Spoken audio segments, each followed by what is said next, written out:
तुमच्या 3 पारितोषिकाविषयी मला जाणून घ्यायचं आहे. पहिलं म्हणजे हळदी कुंकू या सिनेमासाठी तुम्हाला राज्य शासनाचा पुरस्कार मिळाला. तेव्हाची एक आठवण किंवा ती स्पर्धा, ती चुरस. ती म्हणजे खूपच मोठी स्पर्धा होती. म्हणजे त्यागराज पेंढारकर वगैरे सारखे मोठे दिग्गज लोकं परीक्षक होते त्यावेळेला. आणि त्यावेळेला त्या वर्षी माझे कलावंतीण ज्याच्यामध्ये पिकल्या पानाचं जे गाणं होतं, काही कलाकारांनी नंतर त्याचं हो. हे केलं आणि त्या गाण्याशी तुलना होणार म्हणून त्या सिनेमातनं ते गाणं काढून टाकायला लावलं. सध्या तुम्हाला ते गाणं बघायला मिळणार नाही सिनेमात. त्यांनी तो प्रकार केलेला आहे असा. म्हणजे काही मंत्री-संत्री हातातचे असले, की काही लोकं ह्याचा वापर कसा करतात, तर हे असं बऱ्याच गोष्टी झालेल्या आहेत. तर ते पिक्चर होतं कलावंतीण. पिकल्या पानाचं गाणं होतं त्याच्यात. त्याच्यानंतर हळदी कुंकू होतं. आणखीन मला वाटतं सुशिला पण असं बरीच 3-4 पिक्चर्स माझी त्यावेळेला होती.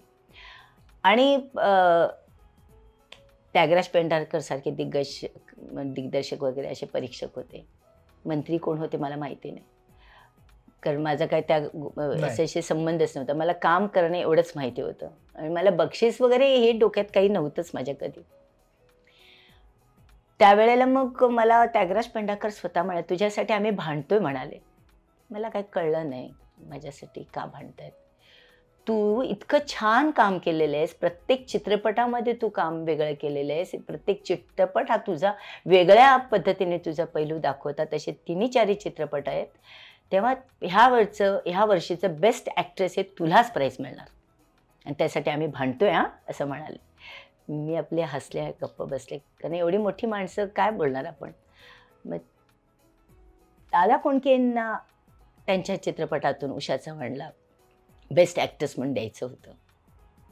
माझ्या पाठीमागे कोणी गॉडफादर नव्हता. त्यामुळे त्यांचं मंत्र्यांशी ते चाललं होतं संगनमत. आणि परीक्षक मात्र माझ्या बाजूने होते सगळे, की ते म्हणाले की नाही त्या मुलीवर अन्याय नाही होता कामा. ते म्हणाले की आम्ही तिला सहाय्यक देऊ. काय कालची मुलं सहाय्यक देऊ मिळेल, पुढे मिळेल ना तिला. ते म्हणाले की नाही तिचं सहाय्यक अभिनेत्री म्हणून तुम्ही देऊन तिचा अपमान पण करायचा. नाहीतर तुम्ही एक काम करा, आम्ही याच्यावर बहिष्कार टाकतो. हे तुम्हाला कुणाला द्यायचं आहे तुम्ही नेते विकतच तुम्ही देणार आहात. कोणाला द्यायचं त्यांना द्या, आमची काही हरकत नाही. सरळ परीक्षकाने त्याच्यावर बॅन टाकला. त्याच्यानंतरच मला पेंढारकर म्हणाले की तुझ्यासाठी आम्ही भांडायला लागलोय म्हणून म्हणाले होते. म्हणजे हा पहिला झालं होतं सगळं काय.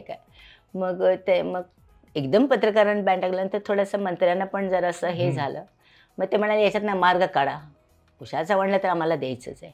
म्हणजे दादांनी हे केलं आहे. आता दादांचा शब्द म्हणजे मोठा द्यायचं आहे. मग त्यामुळे काय करायचं. आणि तिला मिळणार होतं ते बोट लावीन तिथं गुदगुली या चित्रपटासाठी होतं. आणि माझं एककडे पिकल्या पानाचं, एककडे हळदी कुंकू, एककडं सुशिला, एककडं असं बरीच चांगले पिक्चर्स होते.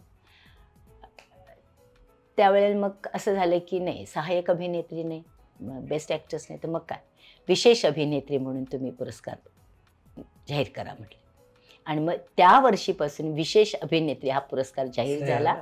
आणि तो पुरस्कार मला आणि अशोक सराफ त्याला सुंबनानं गाऊ म्हणून त्याचं जे गेटअप होतं त्यासाठी त्याला तो पुरस्कार दिला गेला आणि मला मिळाला. मराठी चित्रपटसृष्टीतील लेटेस्ट अपडेट्स आणि गॉसिपसाठी आमच्या चॅनेलला सबस्क्राईब करा आणि बेल ऐकन दाबायला विसरू नका.